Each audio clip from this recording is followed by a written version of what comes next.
Chegamos então à nossa aula final desse estudo bíblico tão rico, a fonte de toda alegria. Percorremos uma jornada aí, ó, muito intensa nas últimas semanas. Vimos tantos temas profundos que a palavra do Senhor trata, relacionados à nossa alegria. E hoje nós vamos então para a nossa 10ª e última aula, concluindo esse estudo com chave de ouro, ao meu ver, porque temos ainda alguns temas muito interessantes para cobrir hoje, algumas citações muito legais para a gente pensar, textos da palavra do Senhor para meditarmos. Então, convido vocês para finalizarmos esse estudo hoje. E eu quero começar esse nosso tempo com a seguinte pergunta: buscar a Deus é o suficiente? Que eu acho que essa é uma pergunta fundamental para as nossas vidas e para a nossa espiritualidade. Eu acho que buscar a Deus, todos nós concordamos que é algo vital para nós, é algo correto, é algo bom. Mas a pergunta é: somente buscar a Deus é o suficiente? O que eu quero dizer com isso? Será que existe algum tipo de busca por Deus que Deus não tem prazer? Será que existe a forma errada de buscar a Deus? Ou buscar a Deus pode ser de qualquer maneira, o importante é buscar? Bom, eu acho que a própria palavra de Deus responde isso com muita clareza em diversos textos, mas eu quero, nesse momento, chamar a atenção de todos nós para Isaías capítulo 1, versículo 11, onde Deus fala algo muito sério para o povo. E olha só o que ele diz: para que me oferecem tantos sacrifícios? Pergunta o Senhor. Para mim, chega de holocaustos de carneiros e da gordura de novilhos gordos. Não tenho nenhum prazer no sangue de novilhos, de cordeiros e de bodes. Aqui o Senhor está, a partir da boca de Isaías, trazendo uma palavra muito dura para o povo, dizendo: chega, eu não aguento mais um povo que me traz sacrifícios, que me busca, mas cujo coração está longe de mim, que não me ama de verdade, que não tem desejo pela minha presença, que cumpre um ritual apenas, que me busca porque tem que buscar.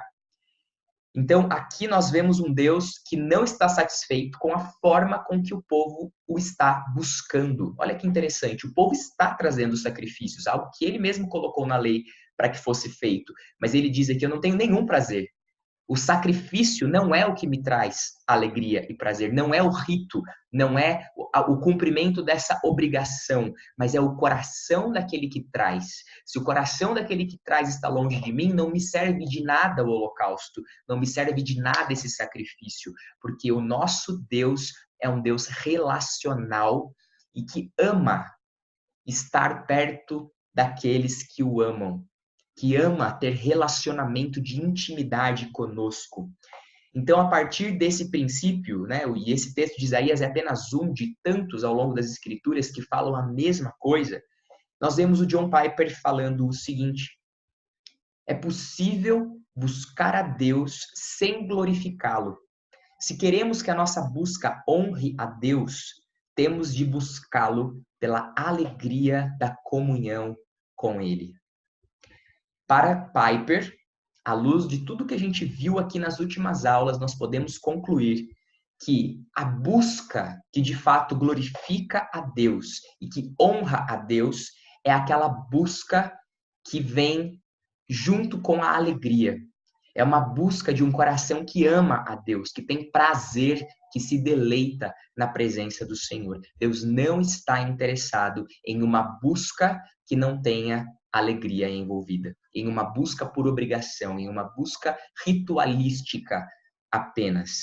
O nosso Deus quer um povo que se relacione com Ele em intimidade, em amor e com muita alegria. Nós vamos falar sobre isso ao longo dessa aula, mas na verdade a gente já está explorando esse tema até aqui. Eu quero então, a partir dessa primeira provocação, né, fazer a gente pensar e avaliar como é que está a nossa espiritualidade, como está a nossa busca por Deus. Será que a gente entrou no piloto automático? Será que a gente vai até a igreja? Será que a gente lê a Bíblia? Será que a gente busca a Deus por qualquer outro interesse, senão a alegria da presença dele? O Senhor deseja um povo que o adore em espírito e em verdade. um povo que o ame, um povo que deseja a sua presença acima de qualquer outra coisa. Isso nos leva para um dos pontos que a gente mais conversou aqui ao longo desse estudo, que é o seguinte: toda beleza e prazer aponta para aquele que é a fonte de todo o bem. Toda beleza e prazer que nós podemos experimentar e ver neste mundo aponta para aquele que é a fonte de tudo isso. Então, eu quero que agora a gente comece a pensar tudo aquilo que a gente já viu e que a gente sabe que é belo. Tudo. Pode ser a natureza, pode ser uma viagem, pode ser uma comida, algo, uma obra de arte, beleza, pessoas, prazer, a mesma coisa, experiências que te trazem prazer. Tudo isso aponta para aquele que é a fonte de todas as coisas. E nós não podemos nos esquecer disso jamais. O que eu tenho aprendido a fazer é, toda vez que eu experimento algo que é belo e prazeroso, eu procuro fazer esse exercício de me lembrar de que, na verdade, isso apenas aponta para aquele que é muito maior, que é muito mais belo, cuja presença me traz muito mais prazer. Então, eu não posso trocar a ordem das coisas, a criação pelo Criador, mas entender que tudo que é bom nesse mundo, tudo que é belo nesse mundo, aponta para aquele que criou todas as coisas, que é muito melhor e muito superior. Agostinho de Hipona, um teólogo muito conhecido na história da igreja, ele escreveu o seguinte, uma oração que ele deixou registrada. E ele diz assim para Deus: fizeste-nos para ti, e o nosso coração está inquieto até encontrar descanso em ti. Agostinho de Hipona entendeu essa verdade, de que Deus nos criou e nos criou para Ele mesmo, para que nós encontrássemos descanso na presença dEle.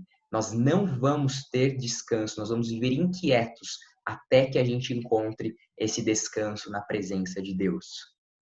C.S. Lewis, ele tem algumas citações, eu vou citar agora 3, e todas elas são muito impactantes. A primeira é essa aqui: se eu encontro em mim um desejo que nenhuma experiência neste mundo pode satisfazer, a explicação mais provável é que eu fui feito para outro mundo.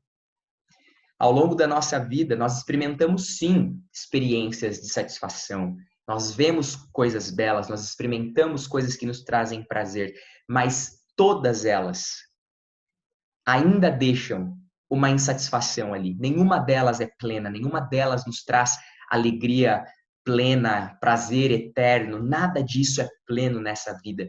E aí o C.S. Lewis então chega a essa conclusão: se eu tenho dentro de mim um desejo que nenhuma experiência deste mundo pode satisfazer, a explicação mais provável é que eu fui feito para outro mundo. Esse mundo aqui não pode me satisfazer porque eu não pertenço a ele. Por mais belas que sejam as minhas experiências, por mais prazerosas que elas sejam, elas ainda me deixam insatisfeitos em algum grau. E por isso é que eu aguardo ansiosamente o reino perfeito de Deus, onde eu poderei experimentar, gozar, deleitar-me na presença plena daquele que me criou. E aí o C.S. Lewis continua nesse raciocínio e ele vai ficando cada vez melhor, na minha opinião. E olha o que ele escreve: foi quando eu fui mais feliz que eu tive mais anseios. A melhor coisa de toda a minha vida tem sido o anseio de encontrar o lugar de onde veio toda a beleza. Lewis está dizendo para nós que, mesmo nos momentos mais felizes da sua vida, ele encontrava mais anseios ainda. Ele não ficava mais satisfeito quanto mais feliz ele estava. Pelo contrário, quanto mais feliz ele estava, mais anseio ele tinha no seu coração por saber que, opa, então se existe mais, se existe mais, se existe mais, quer dizer que eu ainda não alcancei a fonte. Quer dizer que eu ainda não alcancei a plenitude. Existe uma fonte. E ele está dizendo: quero encontrar o lugar de onde veio toda a beleza. E agora, para finalizar essa série de citações do Lewis, ele deixa uma que para mim é fantástica. Olha que lindo que ele escreveu. Os livros ou a música em que pensamos estar a beleza nos trairão se nos confiarmos a eles. Se ela, a beleza, não está neles, então ela só veio através deles. E o que veio através deles foi anseio. Estas coisas, a beleza, a lembrança do nosso próprio passado, são boas imagens do que realmente desejamos. Mas, se forem confundidas com a coisa em si, tornam-se ídolos mudos, que despedaçam o coração dos que os adoram. Eles não são a coisa em si, são apenas o perfume de uma flor que não encontramos, o eco de uma melodia que não ouvimos, notícias de um país que ainda não visitamos. Eu li isso e reli porque é algo muito profundo que ele está dizendo aqui para nós. Nós não devemos confundir nenhuma experiência, um livro, uma música, uma pessoa, uma viagem, uma comida que nos traz prazer, com a coisa em si. Ele está dizendo que todas essas coisas, elas são veículos para nós. São a beleza vem através deles. Mas vem um anseio no nosso coração quando nós nos deparamos com essas coisas, porque nós não estamos na fonte. São boas imagens do que realmente desejamos. Não é o livro, não é a série, não é a viagem, não é a pessoa. Mas se forem confundidas, tudo isso forem confundidas com a coisa em si que nós queremos, tornam-se ídolos mudos no nosso coração. Despedaçam o coração dos que o adoram, porque nos enganam. Então ele diz, nada disso é de fato a coisa em si. São apenas o perfume de uma flor que não encontramos, o eco de uma melodia que não ouvimos, notícias de um país que ainda não visitamos. Então, que a gente entenda de uma vez por outra que as melhores experiências que a gente tem nesse mundo não são a flor, são apenas o perfume, não é a melodia ainda, é apenas o eco, ainda não é o país que nós queremos visitar, que nós visitamos, mas é a notícia sobre esse país. Então, poeticamente, Lewis está dizendo para nós, é apenas uma sombra, é apenas algo que aponta para o perfeito, ainda não é a coisa em si. Se nós trocarmos, acharmos que nós já chegamos lá, nós vamos nos frustrar, nós vamos bater a nossa cabeça, nós vamos ter o nosso coração despedaçado por esses ídolos.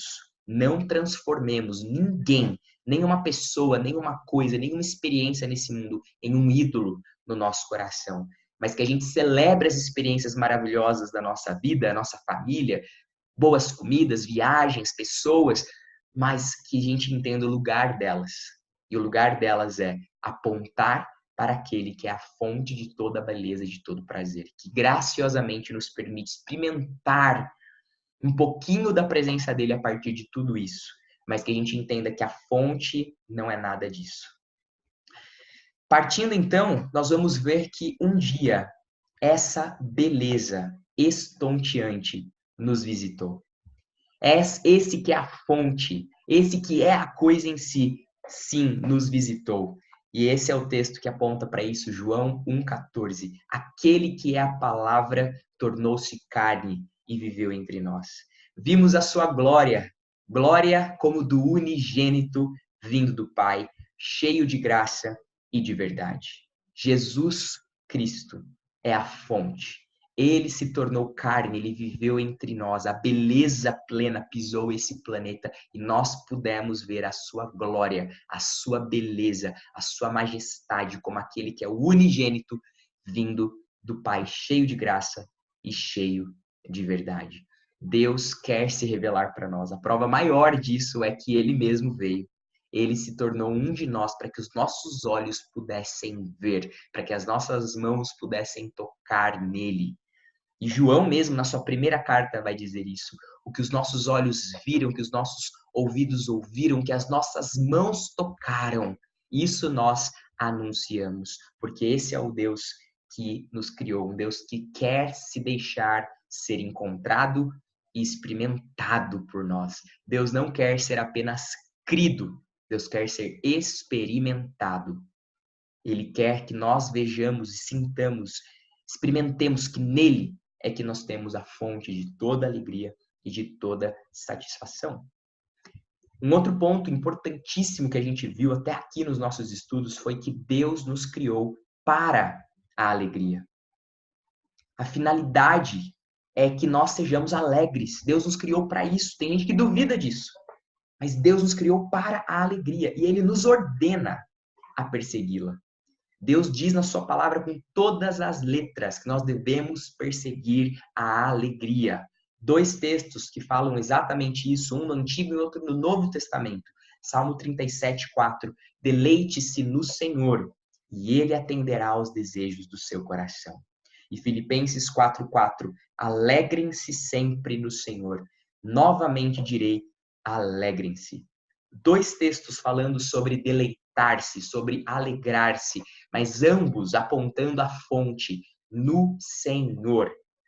Nada nesse mundo se compara à alegria que nós experimentamos na presença dele. E é por isso que nós podemos olhar para as coisas que esse mundo oferece, aproveitar aquelas que são lícitas, mas jamais transformá-las em ídolos no nosso coração, jamais inverter a ordem no nosso coração. Deus precisa continuar sendo a fonte principal, porque dele vem todo o prazer, dele vem toda a beleza. E é aí que tudo se encaixa. Sabe por quê? Porque nós lemos na Bíblia o tempo todo a respeito de autonegação. Nós vemos a Bíblia falar o tempo todo para a gente se ver livre do pecado, para a gente abrir mão, muitas vezes, da nossa vontade, dos nossos desejos. E quando a gente lê a palavra do Senhor sem essa ótica que nós construímos até aqui, de que Deus nos fez para sermos alegres, de que Ele é a fonte de toda alegria, que Ele quer que nós experimentamos um prazer que nós não conhecemos, se nós deixamos essa lente de lado, tudo que a gente vai ver é a autonegação. É uma vida sem graça, é uma vida sem alegria, é uma vida de sacrifício apenas. Mas esse é um engano. Essa não é a verdade completa. E se a verdade não está completa, ela é uma mentira. E Satanás tem colocado essa mentira na humanidade desde o princípio. Desde o Éden, nós vemos Satanás falando para o ser humano: existe uma alegria que Deus não está dando para vocês, que Ele está escondendo de vocês. Deus não quer que vocês sejam plenos na sua satisfação, portanto, venham pelo meu caminho. Tanto Adão quanto a sua esposa Eva acreditaram nessa mentira e nós sofremos as consequências disso até hoje e também acreditamos nessa mentira até hoje. Mas vamos entender o porquê que a Bíblia nos convida para a autonegação. Qual é a autonegação bíblica? Um dos textos que fala a respeito disso é Marcos 9:35, onde Jesus diz: quem quiser salvar a sua vida, perdê-la-á. E quem perder a vida por causa de mim e do Evangelho, salva-la-á. Ou seja, Jesus está nos convidando para perder a nossa vida a fim de salvá-la, a fim de recebermos uma vida superior. Ele não quer, a palavra de Jesus não é perca a sua vida, negue-se a si mesmo e ponto final. Não. O convite de Jesus é: abra mão de uma vida pobre. Abra mão de uma vida que não é satisfatória, que é apenas medíocre, para experimentar a alegria e a vida plena que eu tenho para vocês. Não é isso que nós encontramos também nas Escrituras? Eu vim para que tenham vida, e vida em abundância. Palavras de Jesus para o nosso coração. Nós precisamos crer que o que Jesus nos oferece é nada mais, nada menos do que vida em abundância, a alegria plena na sua presença. Então, qual é a definição bíblica de autonegação? É negar a si mesmo as alegrias menores para não perder as maiores. É não se contentar com nada menos que a alegria completa e duradoura. Isso, meus irmãos, é a autonegação bíblica. Esse é o caminho que o nosso Deus aponta para seguirmos. Ele nos convida: pare de acreditar que isso e isso pode te trazer alegria e satisfação. E creia que, se você abrir mão dessas coisas, você vai encontrar o meu caminho, você vai ter mais de mim na sua vida. E é aí que está a verdadeira fonte de alegria e satisfação. Nós não nos negamos prazeres porque Deus nos quer infelizes. Pelo contrário, Ele está nos livrando de uma vida medíocre, em que a gente, palavras do Lewis de outras aulas, em que nós comemos tortas de barro achando que estamos num grande banquete, quando na verdade, na presença de Deus é que está o verdadeiro banquete. Então, quando ele diz, viu, abre mão disso, ele está nos convidando para algo muito melhor. Algo que eu vim pensando nos últimos dias é, quando a gente encontra algo valioso, nós alegremente pagamos o preço por isso, não é verdade? Então, vamos supor que eu tenha R$ 1 milhão na minha conta e eu encontro uma casa dos sonhos, no lugar que eu sempre quis morar, com tudo que eu sempre sonhei, eu alegremente pego esse R$ 1 milhão e invisto nessa casa. Eu não vou lá e faço esse pagamento chorando. Pelo contrário, eu faço isso com grande alegria, porque o preço que eu estou pagando, ele vai me trazer uma alegria tão grande que, na verdade, eu não estou olhando para o preço. Eu não vejo esse preço pago como um sacrifício, eu vejo isso como um investimento. E é assim que a gente deve olhar para cada pequena coisa que a gente abre mão na nossa vida, que vai nos levar para mais perto de Deus, como investimentos e não sacrifícios. Porque é isso que de fato são investimentos na presença de Deus. E um outro ponto muito importante que eu quero considerar com vocês hoje é que o prazer cristão, esse que nós estamos construindo até aqui, destrói o orgulho. Destrói o orgulho. Não existe espaço para orgulho se nós temos essa mentalidade bíblica sobre prazer e sobre autonegação. Olha o que Mateus 5, 11 e 12 traz para a gente aqui nas palavras de Jesus. Bem-aventurados vocês, quando, por minha causa, os insultarem, perseguirem e levantarem todo tipo de calúnia contra vocês. Alegrem-se e regozijem-se, porque grande é a recompensa de vocês nos céus, pois da mesma forma perseguiram os profetas que viveram antes de vocês. Esse texto mostra para nós que o convite de Jesus não é para que a gente simplesmente sofra. Mas o convite de Jesus é, se vocês escolherem sofrer por amor de mim, se vocês enfrentarem calúnias e perseguições por amor de mim, alegrem-se. Sabe por quê? Porque grande é a recompensa de vocês nos céus. Olha só, então, o caminho da autonegação bíblica. É aquela que você se nega a alguns prazeres pequenos, para alcançar algo que é muito superior, muito maior. Então, Jesus está dizendo para a gente aqui, não tem como vocês se orgulharem por vocês serem insultados, perseguidos, porque vocês vão receber recompensa. É aquele texto que a gente leu, acho que semana passada, em que Pedro fala, Jesus, nós entregamos a nossa vida por você, nós perdemos tudo por você. E Jesus devolve falando, mas Pedro, não há nenhuma pessoa nesse mundo que perdeu a sua família, os seus bens por mim, que não receberá ainda nessa vida 100 vezes mais. Sabe o que isso significa? Jesus está dizendo, viu? Vocês não estão perdendo, vocês estão investindo, porque o que vocês vão receber é infinitamente superior. Comecem a enxergar isso. Para mim está sendo transformador ver a palavra do Senhor com essa ótica. E a gente vê então o John Piper comentando sobre isso, e ele diz, quando alguém leva amigos para jantar e depois paga a conta, eles podem começar a falar como ele está sendo gentil. Mas ele levanta a mão como que dizendo, parem, e diz, o prazer é meu. Em outras palavras, se faço uma boa ação por prazer, o impulso do orgulho é quebrado. Eu achei fantástica essa ilustração, é exatamente isso. Quando alguém quer te elogiar e falar, nossa, como você foi gentil, como você foi generoso nisso que você fez, mas você fala assim, não, por favor, eu tive o maior prazer de fazer isso. Você está sendo humilde e o orgulho está sendo quebrado. Está dizendo, viu, não foi nenhum sacrifício, foi um prazer para mim fazer isso. É a mesma coisa que a palavra do Senhor está nos ensinando. Quando nós fazemos algo para Deus, que nos custa algo, é verdade, nos custa algo, mas a alegria que nós recebemos de volta é tão superior que é como a gente dissesse, pelo amor de Deus, eu não fiz nada, eu só tive a alegria de oferecer isso a Deus, porque eu recebo tudo de volta. E se a gente lê as biografias de missionários, pessoas que dedicaram a sua vida para o Senhor, nós vamos ver um padrão.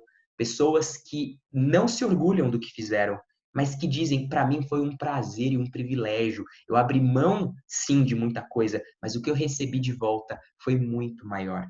Um desses missionários foi Hudson Taylor. Hudson Taylor, ele foi um missionário no interior da China. E é escrito sobre ele, na sua biografia, que ele dizia isso, que ele abriu mão, sim, de muita coisa, mas que valeu muito a pena, porque a alegria que ele recebia do Senhor compensava cada sacrifício, cada perda que ele teve. Ele recebeu muito mais da presença do Senhor. Então, o que nós encontramos aqui é que Deus nos criou para experimentarmos alegria plena e eterno prazer. Ambas as coisas só existem nele.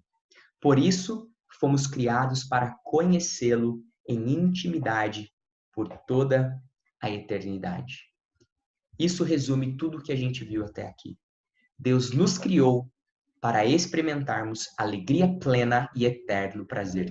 Nada que esse mundo oferece nos proporciona isso. Alegria plena, jamais. Alegria, nunca plena.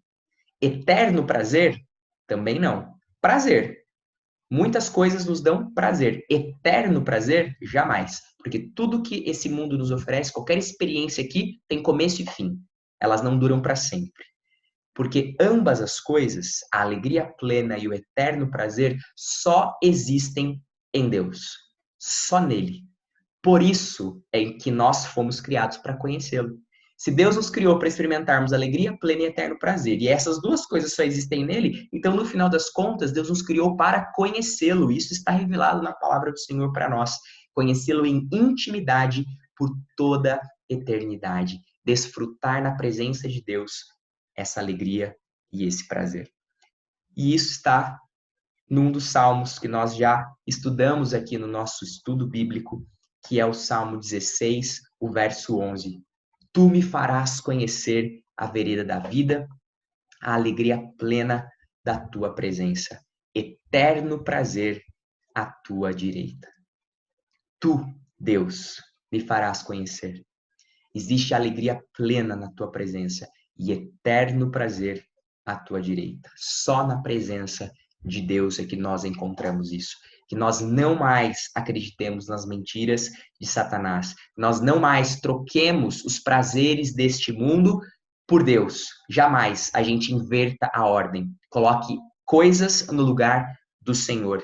Mas que Deus seja, de fato, o rei das nossas vidas. A fonte de toda a alegria. Que a gente creia nisso. Que a gente viva por isso. E que isso nos leve para uma vida muito mais profunda e muito mais cheia de satisfação na presença dele. É isso que nós conversamos ao longo de todas essas semanas, é isso que a palavra do Senhor nos trouxe ao longo dessas semanas, que o Espírito Santo foi nos ensinando, e a minha oração é para que eu e você possamos nos aprofundar ainda mais nessas verdades, vivê-las e experimentarmos uma alegria que nós ainda não experimentamos, mas que nós vamos experimentar a partir e quanto mais nós estivermos próximos do nosso Deus. Deus abençoe profundamente a sua vida e que Ele de fato seja a fonte da sua alegria também, em nome de Jesus.